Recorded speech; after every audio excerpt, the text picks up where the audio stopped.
Hi guys, this is Miss Villanueva, and this is week 5 of our second step lessons. Today's lesson is on resisting revenge.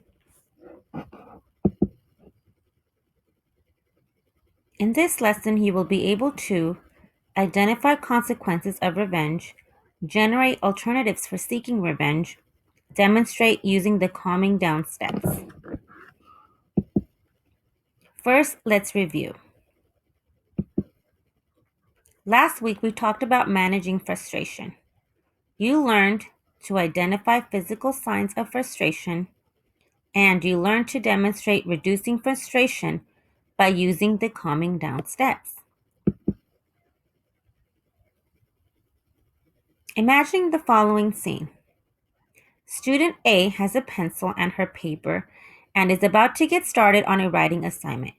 Student B rudely grabs the pencil, which elicits a strong response from student A. Think about if this happened to you. How might you respond if you were student A and you had something rude or unexpected done to you? Take a moment to think.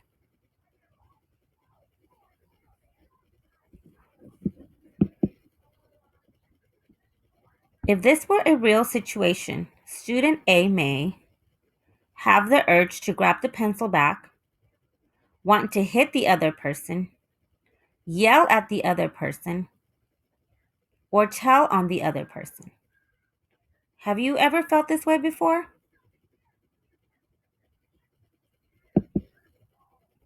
Let's discuss. Although grabbing the pencil is a small thing, it could easily escalate and turn into a big thing, even a fight. If some of the urges we discussed for getting back at the person who grabbed the pencil are not resisted.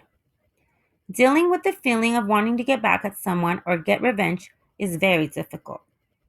It's natural to feel angry when you think someone has done something mean, disrespectful, or wrong to you. The urge to get revenge can be very strong. Think about a time when you felt like getting revenge. Think about the feelings you were having.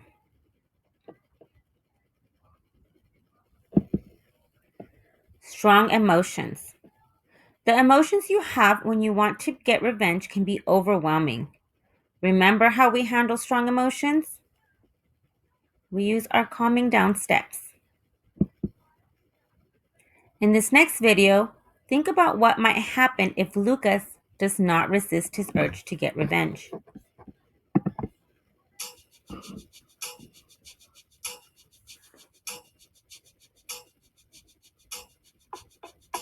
I'm in the school band. We practice on Tuesdays and Thursdays.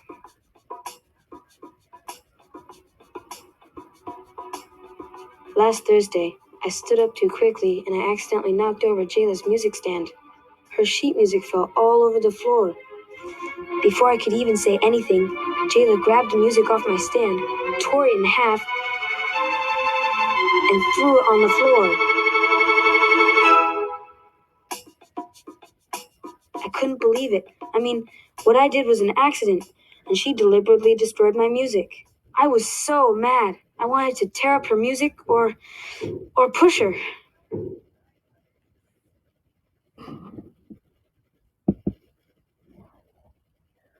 Think about how Lucas might feel and why. He might be feeling angry, upset, frustrated. Jayla wadded up his music and threw it. Now think about what Lucas feels like doing and what could happen if he does it. Getting back at Jayla will make the problem worse. What should Lucas do to manage his strong emotions?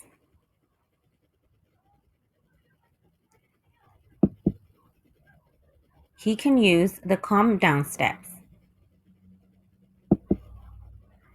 Think of some examples of positive self talk Lucas could say to himself to resist revenge.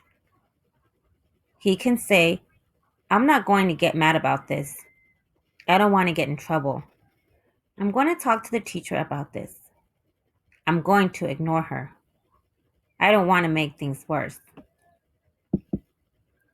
Let's see what Lucas does next.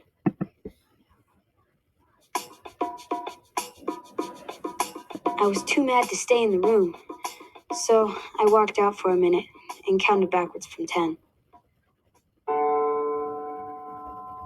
While I was outside of the room, I thought I could really get in trouble if I do something to get back at Jayla. Okay, I'm going to calm down and not make a big deal out of this. I guess while I was out of the room, someone told Jayla it had just been an accident. Jayla came up to me and apologized.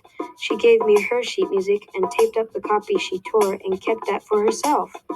I guess she expected me to be mad or yell, but I accepted her apology and just said, "That's okay. Next time, just give me a chance to say it was an accident."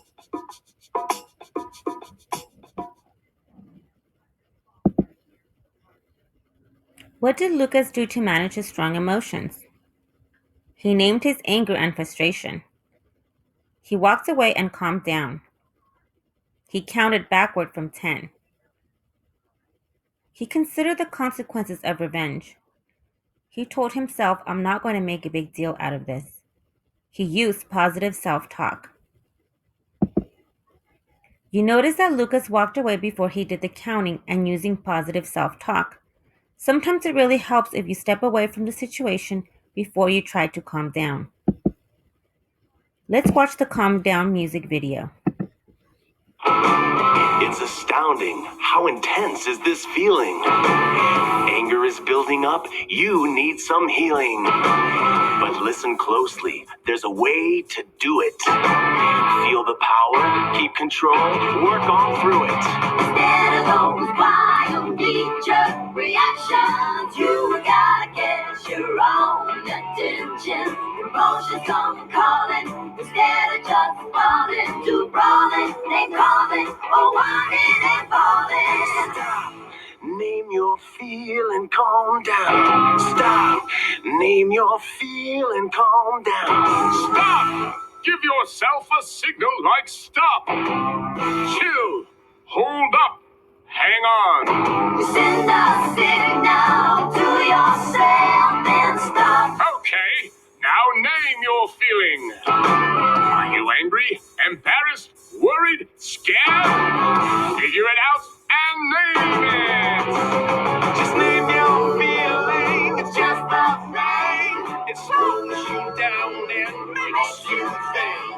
And then you start to calm right down by just breathing, using self-talk or counting. And a 1, 2, 3. Stop. Name your feel and calm down. Stop. Name your feel and calm down. Remember this, when you have strong feelings like anger, fear, or jealousy, before they take over, you take their power. Emotions don't drive you have the key. Slowing it down and feeling your power and naming your particular feeling. You're stopping the landslide, you're taking that deep breath, saying good things. You can do this, and now you're in control. Stop, name your fear and calm down. Stop, name your fear and calm down. Stop, name your feel and calm down. Stop, name your feel and calm down. Stop, name your feel and calm down. Stop, name your feel and calm down. Stop, name your feel and calm down. Stop, name your feel and calm down. Activity and skill practice. Remember, we practice to build better connections in our brains and to make skills permanent. With an adult family member, talk and write about times when you might feel the urge to get revenge and what you can do to resist it. Practice the skills you list. For example, practice counting, walking away, or using positive self talk.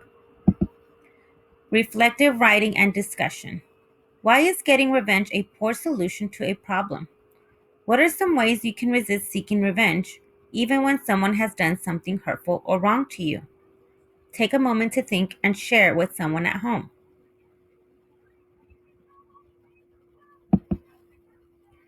Wrap up and review. Today you talked about what happens when people try to get revenge. Why is getting revenge a poor solution to any problem? What would happen if people calmed down and resisted revenge? Think about one way you can resist the urge to get revenge on someone who has done something mean or wrong. Thank you. That is our lesson for this week. See you next week. Bye bye.